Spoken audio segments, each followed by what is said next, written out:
नमस्कार, आगळी वेगळी रेसिपीमध्ये तुम्हा सगळ्यांचे मनापासून खूप खूप स्वागत आहे। तर आज आपण इथे पिठलं बघत आहे आणि इथे मी 1 वाटी बेसन पीठ घेतलं आहे। तर हे पिठलं आपण एका वेगळ्या आणि हटके स्टाईलने बनवत आहे। यामध्ये आपण असं काही मिसळत आहे की ज्याने याची चव खूप भारी लागेल आणि मस्त पिठलं खायला मस्त असं झणझणीत लागेल। तर आगळ्या वेगळ्या पद्धतीने हे पिठलं कसं बनवायचं त्यासाठी तुम्हाला व्हिडिओ संपूर्ण बघायचा आहे। अजिबात कुठे स्किप करू नका। जर स्किप करून बघितलं तर मग तुम्हाला हे पिठलं वेगळ्या पद्धतीने कसं बनवलेलं आहे ते अजिबात कळणार नाही। फक्त तुम्हाला काय करायचं, व्हिडिओ संपूर्ण बघायचा आहे। तर आपण यामध्ये असं काही मिसळणार आहे त्याने या पिठल्याची चव खूप भारी येणार आहे। चला तर मग आपण पिठलं रेसिपीकडे वळूया। पण तुम्ही जर चॅनलवर नवीन असाल तर पटकन सबस्क्राइब करा आणि त्याचबरोबर बेल आयकॉन हिट करून ऑल सिलेक्ट करा। चला तर मग मस्त असं झणझणीत आणि स्वादिष्ट लागणारं पिठलं आपण बनवायला सुरुवात करूया।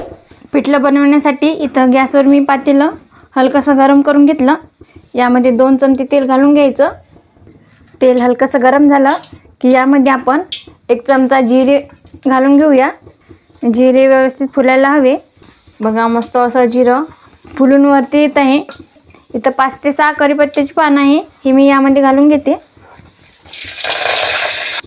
बघा इथं जिरं व्यवस्थित फुललं आहे आणि कढीपत्त्याची पानं सुद्धा हलकीशी फ्राय करून घेतली। आता इथे माझ्याकडे 5-6 हिरव्या मिरच्या बारीक कट करून घेतल्या। 1 मध्यम आकाराचा कांदा तो सुद्धा बारीक कट केला।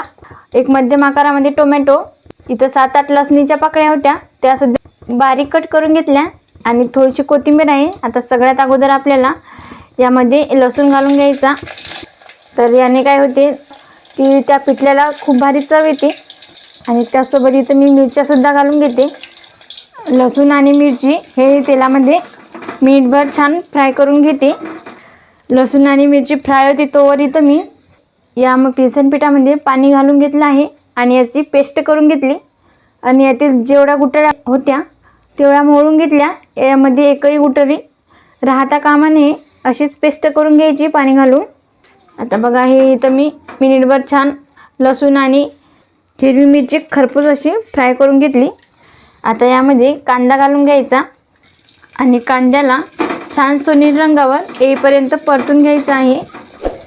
इथे कांद्याला हलकासा सोनेरी रंग आला आहे। आता यामध्ये टोमॅटो घालून घ्यायचं, ऑप्शनल आहे। तुम्हाला या पिठल्यामध्ये जर टोमॅटो नसेल आवडत तर नका घालू, काही हरकत नाही। पण मला पिठल्यामध्ये टोमॅटो हा आवडतो, त्याची चव खूप भारी लागते पिठल्यामध्ये। आणि यामध्ये चवीनुसार मीठ घालून घेते, याने टोमॅटो लवकर शिजतो म्हणून। आता टोमॅटो इथं मी एकदम मऊ शिजून घेते। आता इथे टोमॅटो मी एकदम असा मऊ शिजून घेतला। यामध्ये अर्धा चमचा हळद घालते, परत एकदा मिसळून घ्यायचं। आता यामध्ये मी ही जी बेसन पिठाची पेस्ट केली हे यामध्ये घालून घेते। बघा यामध्ये एकही गुठळी राहिली नाही, अशी छान पेस्ट करून घ्यायची। लगेच यामध्ये घालून घ्यायचं आहे आणि हा बाउल धुवून मी पाणी घालते। आणखी यामध्ये 1 ग्लास पाणी घालून घेते। पिठलं जरी सरसरीत वाटत असेल तर जसजसं शिजत जाईल तसतसे ते दाटसर होण्यात मदत होते। आता मस्त हे फिरून घ्यायचं जेणेकरून ती बुडाशी लागेल नाही आणि यामध्ये गुठळी जरी झाली तरी ते मोडेल। व्यवस्थित असं परतून घ्यायचं। तर आता तुम्हाला वेळ आली सांगायची तर आपण यामध्ये काय मिसळत आहे। तर यामध्ये मी इथं माझ्याकडे फ्रेश कांद्याची पात आहे। तर जो पातीचा कांदा मार्केटमध्ये अवेलेबल असतो त्याची मस्त अशी कोवडी कोवडी पात आहे। पातीचे कांदे विकत आणले आणि त्याची छान अशी ही हिरवीगार आणि कोवडी पात चिरून घेतली। तर 3 ते 4 कांदे होते, त्याची ही पात मी कापून घेतली, हे यामध्ये घालून घेते। जेणे काय होईल या पिठल्याला खूप छान चव भारी येईल। हे यामध्ये घालून घ्यायचं, आणखी मिसळून घेते। आता झाकण न ठेवता हे पिठलं छान दाटसर होईपर्यंत शिजून घ्यायचं आणि अधूनमधून याला परतून सुद्धा घेत राहायचं आहे, जेणेकरून यामध्ये गुठळी जमा झाली नाही पाहिजे। मी दाटसर होईपर्यंत हे पिठलं असं शिजून घेते गॅस मंद आचेवर ठेवून। आता तुम्ही बघू शकता मस्त इथं पिठलं दाटसर असं झालं आहे। इथं मी 5 ते 6 मिनटं छान असं खळखळून शिजून घेतलं। गॅस मंद आचेवरच ठेवला होता आणि बघा किती दाटसर झालं आणि रंगही छान सुरेख आला आहे. तर आता या स्टेजला आता इथं थोडी कोथिंबीर घालून घेते, एकदा मिसळून घ्यायची आणि सुगंधही खूप भारी येत आहे. मस्त सुवासानेच खावं असं वाटणारं हे पिठलं जबरदस्त इथं बनून तयार आहे. तर गॅस करूया बंद. पिठल्याची काही रेसिपी ऑलरेडी अपलोड केल्या आहेत. एक महाराष्ट्रीयन पिठलं आणि दुसरं तुरीच्या डाळीपासून पिठलं कसं बनवायचं, या दोन्हीची लिंक मी डिस्क्रिप्शनमध्ये देते, तुम्ही जाऊन नक्की तिथं बघा, तुम्हाला दोन्हीची रेसिपी शिकायला मिळतील. तर इथं आपलं पिठलं बनून गरमागरम असं तयार आहे. गरमागरम पिठलं गरमागरम भाकरीसोबत खाण्याची वेगळीच मजा येते.